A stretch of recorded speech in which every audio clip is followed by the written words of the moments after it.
Hai semua, Assalamualaikum. Hari ni Cik Noh nak share resepi asam laksa Penang style. Nak kata hawker style pun boleh. Satu hidangan yang kalau kita sebut je, terus terbayang kuah ikan yang masam-masam manis, wangi daun kesum, bunga kantan. Bila dah makan pula ada petis, ulam pun banyak.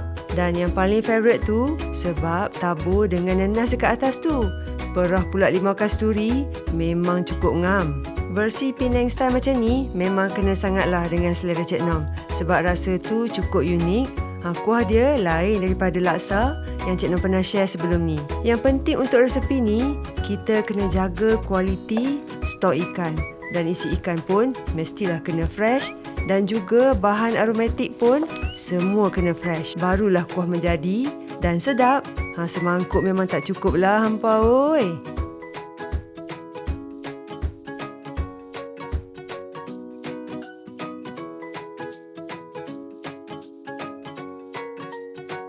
Okey, sekarang kita mula dengan proses ikan dulu. Cik Nom dah bersihkan 1 kilo ikan selayang.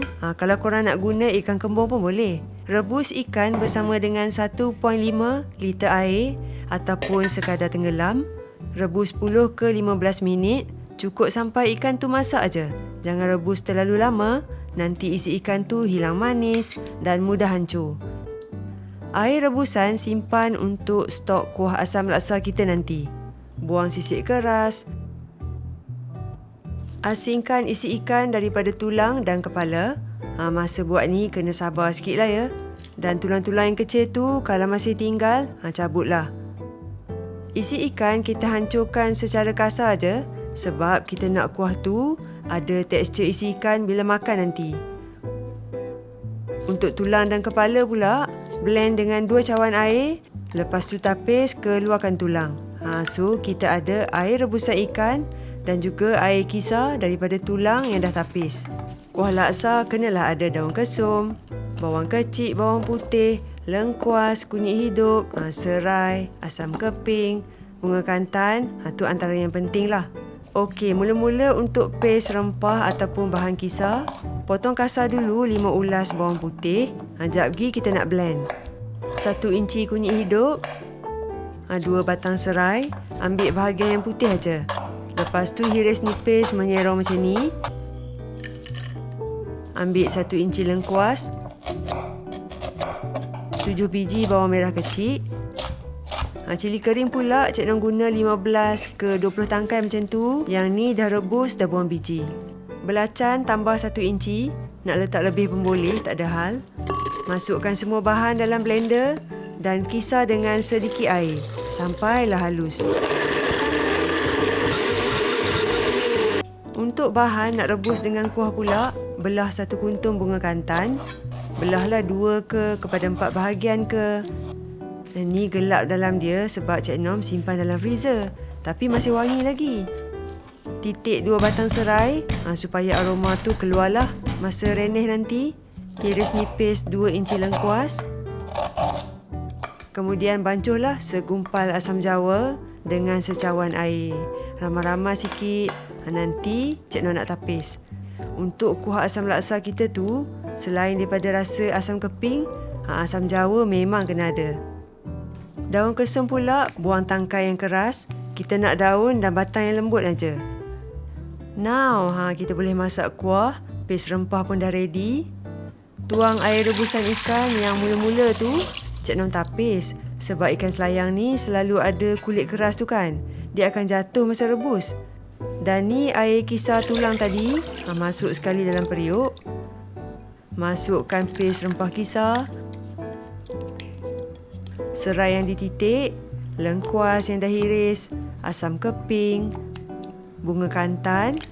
Lepas tu tutup periuk dan masak sampai mendidih. Api sederhana aja. Okey, dah mendidih, boleh masukkan air asam jawa. Tapis dulu. Untuk air asam jawa ni, kita masuk dulu jangan banyak sangat. Sebab tahap masam setiap asam jawa tu tak sama. Kalau tak cukup masam nanti, kita tambah kemudian. Lepas tu masukkanlah daun kesum. Dah rebus perlahan sampai mendidih. Ni dah lepas mendidih kali yang kedua, masuk pula isi ikan yang dah hancur kasar tadi. Api tu sederhana perlahan je. Kita kena biar semua aroma tu keluar perlahan-lahan dalam kuah. Boleh perasakanlah kuah dengan setengah sudu besar gula. Jangan manis sangat. Garam secukup rasa. Dan setengah sudu besar serbuk perasa. Ni mesti kena ada. Renih lagi dengan api perlahan. Biarlah selama 30 ke 40 minit. Kita nak bagi semua rasa ikan, bahan-bahan rebusan semua tu betul-betul mesra sebati. Okey, kalau nak tahu kuah laksa kita ni dah masak sempurna, korang boleh tengok ada ketulan-ketulan keladak lemak melekat dekat tepi periuk tu. Tu kira dah masak lah. Okey, kuah pun dah masak. Kita sediakanlah laksa dan juga bahan-bahan kondimen. Ni laksa beras yang basah. Celur dengan air mendidih selama 2 minit. Lepas tu korang toskan. Kalau guna laksa kering, ikutlah arahan pada paket tu. Tapi kalau versi kuah laksa yang macam ni, Cik Noh suka guna laksa beras yang basah tu. Untuk ulam-ulaman, antaranya sediakanlah daun pudina, limau kasturi, cabai, timun, potonglah petis ataupun otak-otak. Otak udang kena ada juga ni. Cik Noh tambahlah isi ikan sardin juga masa hidang nanti. Sekarang Cik Noh nak recap tips penting. Yang pertama, jangan buang air rebusan ikan dan juga air tapisan tulang. Sebab dua-dua ni penting untuk kuah laksa yang sedap.